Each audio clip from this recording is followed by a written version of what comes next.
So we turn now to the crisis in the Eurozone. Euro leaders scrambling to save the troubled currency.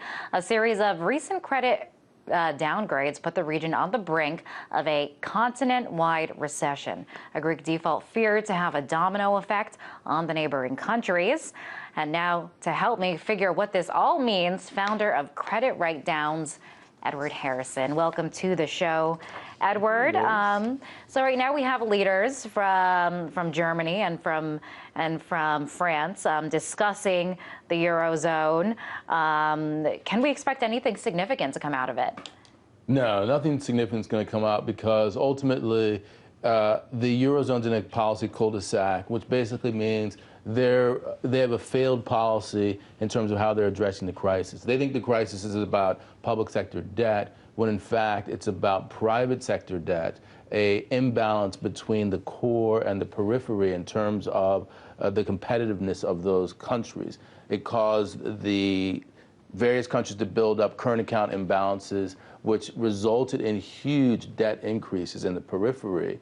So outside of Greece, that's exactly what we saw in places like Portugal, Spain, and Ireland. Spain and Ireland, for instance, had current account or actually budget surpluses before the recession, and now the whole thing is going to pieces. And they're thinking it's all about the budgets, but it's not. And as you say, everything is going to pieces. What's not helping it is this series of credit downgrades. What are the consequences of that, and what does it mean for the crisis in the Eurozone? Well, you know, I don't think the credit downgrades in and of themselves are that significant because all of these countries, their debt was trading as if they had been downgraded already. In fact, downgraded more than we saw. What I thought was very interesting in terms of the downgrades, in terms of the direct impact, is that Germany, which is a AAA country, had credit watch negative like all the other Eurozone countries, but it was upgraded to stable, which suggests then that going forward politically, people will say, they'll look to Germany and say, you are the bulwark, you are the stable part. We need you to do the heavy lifting. So it creates a sort of a double-edged sword for Germany because it makes them, it puts them in the hot seat where they have to perhaps pony up more, where there are greater expectations on them to take a leadership role, and less, you know, from France, because France lost their AAA rating. And now we saw these riots erupt in Greece, and now we're seeing this tension in Romania and Hungary. Why are they now in this legal clash with the EU?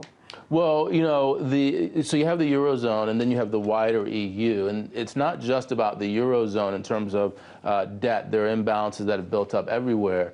And I think that it's important that the Euro area, that people outside the Euro area stick to the same rules as within the Euro area, just from a cosmetic perspective. So the Germans don't want to have different expectations of what happens in Romania and Hungary than they have within the Euro area. And so that's really caused the same tactics to be applied in terms of austerity, budget cuts, et cetera. And, you know, as a result, there's lots of unemployment and the riots that you were just talking about. And the fear now is this countrywide recession.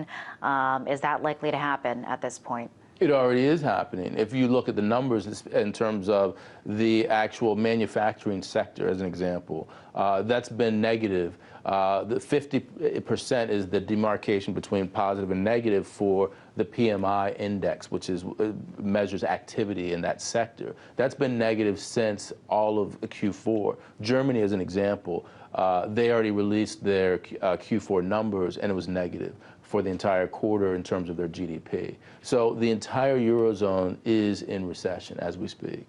And while the Eurozone is in a recession, the U.S. is trying to recover from what some call the Great Recession. And there is this anticipated domino effect since these countries in the Eurozone are so interconnected. How is what's happening in Europe going to affect our recovery here? It's definitely going to have an impact at the margin. But, you know, obviously the United States is a large continental economy. We get a very small percentage of our GDP from trade as compared to a smaller country, say like Germany, which is much more influenced by trade.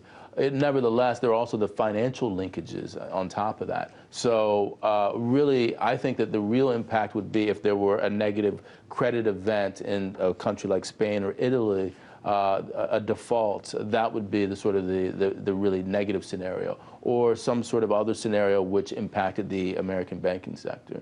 Interesting. Edward, thank you for coming on the show. That was Edward Harrison. He's the founder of Credit Writedowns.